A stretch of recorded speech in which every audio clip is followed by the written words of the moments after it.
बचपन में अक्सर हमारी दादी नानी हमें ऐसी कहानियां सुनाया करती थी जिन्हें सुनकर हम एक अलग ही दुनिया में खो जाते थे। भूतिया घर, घरों में कैद आत्मा और उनके पीछे छिपी दर्दनाक कहानियां जो सिर्फ उन घरों ने ही देखी है। ऐसी ही एक कहानी है नितिन और निशिता की, जो आज ही शारदा अपार्टमेंट में शिफ्ट हुए हैं। आखिरकार सालों की तकलीफों के बाद नितिन ने फाइनली आज अपने सपनों का फ्लैट खरीद ही लिया था, जिसका नंबर था फ्लैट नंबर 711। नितिन की जिंदगी में दो खुशियों ने एक साथ दस्तक दी थी। अपने नए घर में शिफ्ट होते ही उसकी पत्नी निशिता ने उसे एक और खुशखबरी दे दी थी कि वो प्रेग्नेंट है और वो लोग जल्द ही 2 से 3 हो जाएंगे। आज पूरे दिन घर की शिफ्टिंग में वो दोनों बहुत ही थक चुके थे और जल्द ही सोने के लिए अपने कमरे की ओर बढ़ रहे थे कि तभी निशिता को किसी के कदमों की आहट महसूस होने लगी। उसे लगा शायद थकान होने की वजह से उसे ऐसा भ्रम हो रहा है, इसलिए उसने उस आहट को नजरअंदाज किया और सोने चली गई। रात के करीब 2 बज गए थे, पर निशिता को नींद नहीं आ रही थी और वो थोड़ी थोड़ी देर में करवटें बदल रही थी। करवटें बदलते बदलते रात के लगभग 3 बज चुके थे कि तभी निशिता को अपने सिरहाने पर एक काली परछाई महसूस होने लगी, जो गहरी सिसकियां भरते हुए मानो किसी दर्द में रो रही थी। उस दबी हुई आवाज को सुनकर निशिता घबरा गई और उसने हिम्मत करके अपनी आंखें खोली तो उसके सामने कोई नहीं था। उसने चैन की सांस ली और वो फिर से सोने की कोशिश करने लगी कि तभी उसे दरवाजे पर जोर जोर से ठक ठक की आवाज सुनाई थी। इस बार वो घबरा कर उठी और नितिन को नींद से जगाने की कोशिश करने लगी। नितिन अपनी आंखें मसलता हुआ गहरी नींद से उठा तो निशिता ने उसे सारी बात बताई, लेकिन नितिन ने उसे निशिता का वहम समझकर नजरअंदाज किया। तुमने जरूर कोई बुरा सपना देखा होगा निशिता, ज्यादा मत सोचो और आराम से सो जाओ। टाइम तो देखो, रात के 3 बज रहे हैं। नितिन निशिता को समझाकर सुलाने की कोशिश कर ही रहा था कि तभी उसे दरवाजे पर ठक ठक की आवाज हुई। इस बार नितिन और निशिता दोनों को वो आवाज बिल्कुल साफ सुनाई दे रही थी। नितिन और निशिता उस दस्तक को सुनकर बहुत घबरा गए, क्योंकि आज इस घर में उन दोनों का पहला दिन था। नितिन हिम्मत करके अपने हाथ में एक छड़ी लेकर धीरे धीरे दरवाजे की ओर बढ़ा और उसने जैसे ही दरवाजा खोलकर देखा तो उसकी नजर कॉरिडोर में रखी एक बास्केट पर पड़ी, जो एक चादर से ढकी हुई थी। नितिन उस बास्केट को देखकर थोड़ा कंफ्यूज था। वो हिम्मत करके उस बास्केट को निशिता के पास लेकर आया। उन दोनों ने जैसे ही बास्केट से उस कपड़े को हटाया तो डर के मारे दोनों की चीख निकल गई, क्योंकि उस बास्केट के अंदर एक बच्चे की बॉडी थी जो पूरी तरह खून से सनी थी, जो शायद अभी कुछ देर पहले ही पैदा हुआ था। खून से लथपथ उस मरे हुए बच्चे को देखकर नितिन के हाथों से वो बास्केट छूट गई और तभी अचानक निशिता की नींद टूट गई। जब उसकी आंखें खुली तो सुबह हो चुकी थी। वो घबराकर इधर उधर देखने लगी। तभी नितिन बहुत ही मायूस चेहरा लेकर वहां आया। क्या हुआ नितिन, तुम इतने परेशान क्यों हो? हमारे सामने वाली मिसेस शर्मा जो थी, कल रात को उन्होंने एक बच्चे को जन्म दिया और पैदा होने के कुछ देर बाद ही उस बच्चे की मौत हो गई। तुम प्लीज अपना ध्यान रखना। मैं ऑफिस जा रहा हूँ और किसी भी चीज की जरूरत हो तो शालिनी काकी को कह देना, ठीक है? शालिनी काकी उनके घर में हेल्पर का काम करने वाली एक बूढ़ी सी महिला थी, जिसे एक दिन पहले ही नितिन ने काम पर रखा था। नितिन की बात सुनकर घबराई हुई निशिता शालिनी काकी के पास जाकर बैठ गई, जो उस वक्त निशिता के लिए नाश्ता बना रही थी। परेशान हो कल रात के सपने से? हाँ, क्या? आपको कैसे पता?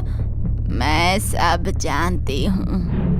वो उसके बच्चे को तो ले गई, लेकिन तुम अपने बच्चे का ध्यान रखना।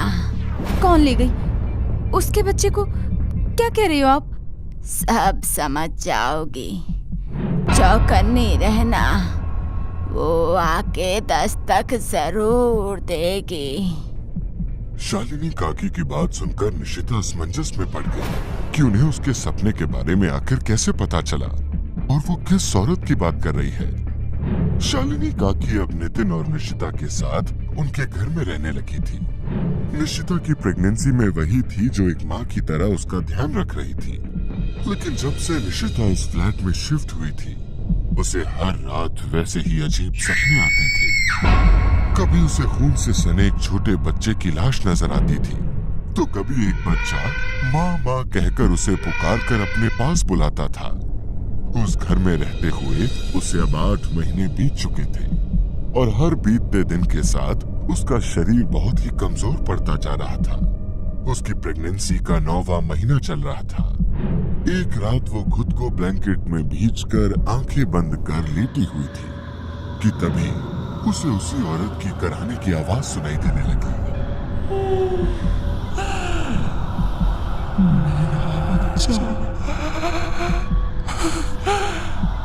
मेरे बच्चे को मुझे दे दो, मेरे बच्चे को मुझे दे दो। इस आवाज को सुनकर निशिता डर से कांप उठी। ठंड के मौसम में भी उसके माथे से पसीना छूटने लगा। अभी वो खुद को संभाल पाती कि फिर से उसे वही आवाज सुनाई दी। इस बार जब उसने आंखें खोली तो उसके सामने का मंजर देखकर उसकी रूह कांप गई। उसने घबराकर नितिन की ओर देखा तो नितिन वहां नहीं था। निशिता नितिन को देखने के लिए जैसे ही कमरे से बाहर जाने की कोशिश करने लगी तो वो साया उसके सामने आ गया और पलक झपकते ही वो साया निशिता की आंखों से ओझल हो गया। लेकिन तभी निशिता को अपने पेट पर किसी का हाथ महसूस हुआ। वो औरत उसके बगल में लेटी उसके पेट को अपने हाथों से सहला रही थी और बड़ी ही डरावनी आवाज में लोरी गुनगुना रही थी। निशिता को देखकर वो बड़े ही अजीब तरीके से मुस्कुराई। उसके बड़े और गंदे नाखूनों की खरोच से निशिता के पेट से खून बहने लगा और निशिता दर्द से बहुत तेज कराहने लगी। उस तेज आवाज को सुनकर नितिन की नींद खुल गई और वो साया वहां से गायब हो गया। तभी उसका ध्यान बगल में लेटी निशिता पर पड़ा। उसका पेट खून से बुरी तरह लथपथ था और वो बेहोश हो चुकी थी। निशिता की ऐसी हालत देखकर नितिन घबरा गया और वो घबराकर शालिनी काकी के पास गया। वो शालिनी काकी को जगाने की कोशिश कर ही रहा था कि तभी उसने शालिनी काकी के चेहरे को गौर से देखा, जो किसी मुर्दा इंसान की तरह बिल्कुल सफेद पड़ चुका था। उन्हें देखकर नितिन के होश उड़ गए। तभी शालिनी काकी का चेहरा धीरे धीरे उसी साए में बदल गया जो निशिता को नजर आ रहा था। उस भयानक चेहरे को देखकर नितिन के पैरों तले जमीन खिसक गई। वो घबराकर वापस निशिता के कमरे की ओर भागने लगा कि तभी उस साई ने उसके पैरों को पकड़ लिया और नितिन लड़खड़ाते हुए जमीन पर गिर पड़ा। नितिन को कुछ भी समझ नहीं आ रहा था कि अचानक उसके साथ ये सब क्या हो रहा है। वो हड़बड़ाकर इधर उधर देखने लगा। तभी उसकी नजर उस साई के हाथ पर पड़ी जिसमें वही ब्रेसलेट था जो शिफ्टिंग वाले दिन उसने मिसेस शर्मा के हाथ में देखा था। वही मिसेस शर्मा जिनके बच्चे की कुछ समय पहले मौत हो गई थी। मिसेस शर्मा? ये तो वही ब्रेसलेट है जो मिसेस शर्मा के हाथ में था। दरअसल कुछ साल पहले इसी फ्लैट में मिसेस शर्मा रहा करती थी, जिसने अपने बच्चे को पैदा होने से पहले ही खो दिया था, जिसके बाद वो अपना मानसिक संतुलन खो बैठी थी और अपने बच्चे के खोने के दुख में उन्होंने अपने रूम के पंखे से लटक कर अपनी जान दे दी थी। इसलिए उसे निशिता के अंदर अपना बच्चा नजर आने लगा था और वो निशिता के साथ ही शालिनी काकी बनकर रहने लगी थी, जो बस निशिता की प्रेगनेंसी के 9 महीने पूरे होने का इंतजार कर रही थी। अब नितिन सब कुछ समझ चुका था कि जो औरत उससे पहले दिन मिली थी वो मिसेस शर्मा नहीं बल्कि उनकी आत्मा थी, क्योंकि उस बच्चे की मौत की खबर के बाद उनके सामने वाले घर में रातों रात ताला लग चुका था। और नितिन और निशिता के अलावा कोई भी उस बच्चे की मौत के बारे में नहीं जानता था। ये बात नितिन को अजीब तो लगी थी, लेकिन अपने काम के चलते उसने कभी इन बातों पर ध्यान ही नहीं दिया। नितिन अब सब कुछ समझ चुका था, लेकिन अब वो चाहकर भी कुछ कर नहीं सकता था। वो खुद को उसकी पकड़ से छुड़ाने की पूरी कोशिश कर रहा था कि तभी हाथ पैर मारते हुए उसे जमीन पर गिरा एक लाइटर मिला। उसने जैसे ही वो लाइटर जलाया तो वो साया घबराकर उससे दूर जाने लगा और देखते ही देखते वो साया उसकी आंखों के सामने से गायब हो गया। नितिन जल्दी से उठकर निशिता के कमरे की ओर भागा।